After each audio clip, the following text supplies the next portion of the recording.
ನಮಸ್ಕಾರ ವೀಕ್ಷಕರೇ, ರಾಯಬಾಗ್ ತಾಲೂಕಿನ ಬಾವಣ ಸೌದತ್ತಿಯಲ್ಲಿ ಶುದ್ಧ ಕುಡಿಯುವ ನೀರು ಕೊಡಬೇಕಾದ ಘಟಕವೇ ಕೊಳಕಿನ ಕೇಂದ್ರ ಆಗಿದ್ದು ನಮ್ಮ ಕ್ಯಾಮೆರಾ ಕಣ್ಣಿಗೆ ಬಿದ್ದಿದೆ. ಇಷ್ಟು ದಿನಗಳಿಂದ ಸಂಬಂಧಪಟ್ಟ ಅಧಿಕಾರಿಗಳು ಏನು ಮಾಡುತ್ತಿದ್ದರು ಎಂಬ ಪ್ರಶ್ನೆಗೆ ಈಗ ಹಿಂದೂಸ್ತಾನ್ ನ್ಯೂಸ್ ಕರ್ನಾಟಕ ಮಾಧ್ಯಮವಾಗಿ ಎಚ್ಚರಿಕೆ ನೀಡುತ್ತಿದೆ. ನಿನ್ನೆ ನಮ್ಮ ವಾಟ್ಸಾಪ್ ಸಂಖ್ಯೆಗೆ ರವಾನೆಯಾದ ಈ ವಿಶೇಷ ದೃಶ್ಯಗಳು ಬಾವಣ ಸೌದತ್ತಿ ಕುಡಿಯುವ ನೀರಿನ ಘಟಕದ ವಾಸ್ತವ ಸ್ಥಿತಿಯನ್ನು ಬಯಲು ಮಾಡಿದೆ.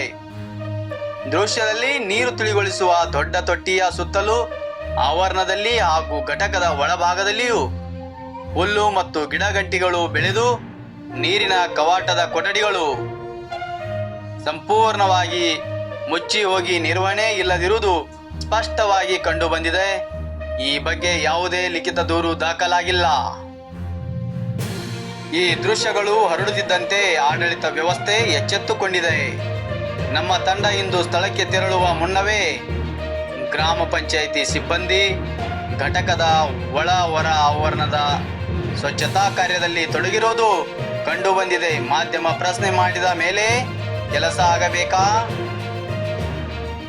ಕರ್ನಾಟಕ ಗ್ರಾಮ ಸ್ವರಾಜ್ ಮತ್ತು ಪಂಚಾಯತ್ ರಾಜ್ ಕಾಯ್ದೆ ಪ್ರಕಾರ ಶುದ್ಧ ಕುಡಿಯುವ ನೀರು ಪೂರೈಕೆ ಹಾಗೂ ನೀರು ತಿಳಿಗೊಳಿಸುವ ತೊಟ್ಟಿ, ಕವಾಟದ ಕೊಠಡಿ ಸೇರಿದಂತೆ ಎಲ್ಲ ಘಟಕಗಳ ನಿರಂತರ ನಿರ್ವಹಣೆ ಗ್ರಾಮ ಪಂಚಾಯಿತಿಯ ಕಡ್ಡಾಯ ಕರ್ತವ್ಯ.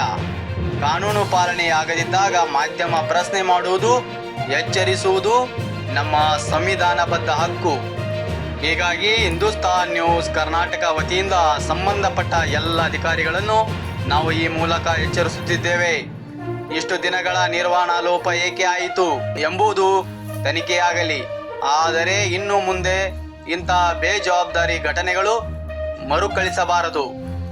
ಸಾರ್ವಜನಿಕ ಆರೋಗ್ಯದ ಜೊತೆ ಚೆಲ್ಲಾಟ ನಡೆಯಬಾರದು. ಪ್ರತಿಯೊಬ್ಬ ಅಧಿಕಾರಿಯೂ ತಮ್ಮ ಕರ್ತವ್ಯವನ್ನು ಜವಾಬ್ದಾರಿತವಾಗಿ ನಿರ್ವಹಿಸಬೇಕು. ಇದು ಆರೋಪವಲ್ಲ, ಸಾರ್ವಜನಿಕ ಹಿತಾಸಕ್ತಿಯಲ್ಲಿ ಮಾಧ್ಯಮ ನೀಡುತ್ತಿರುವ ಅಧಿಕೃತ ಎಚ್ಚರಿಕೆ. ಈ ಬಗ್ಗೆ ಪಂಚಾಯಿತಿ ಅಭಿವೃದ್ಧಿ ಅಧಿಕಾರಿಗಳ ಪ್ರತಿಕ್ರಿಯೆಗಾಗಿ ಹಲವು ಬಾರಿ ಸಂಪರ್ಕಿಸಿದರೂ ಲಭ್ಯವಾಗಿಲ್ಲ.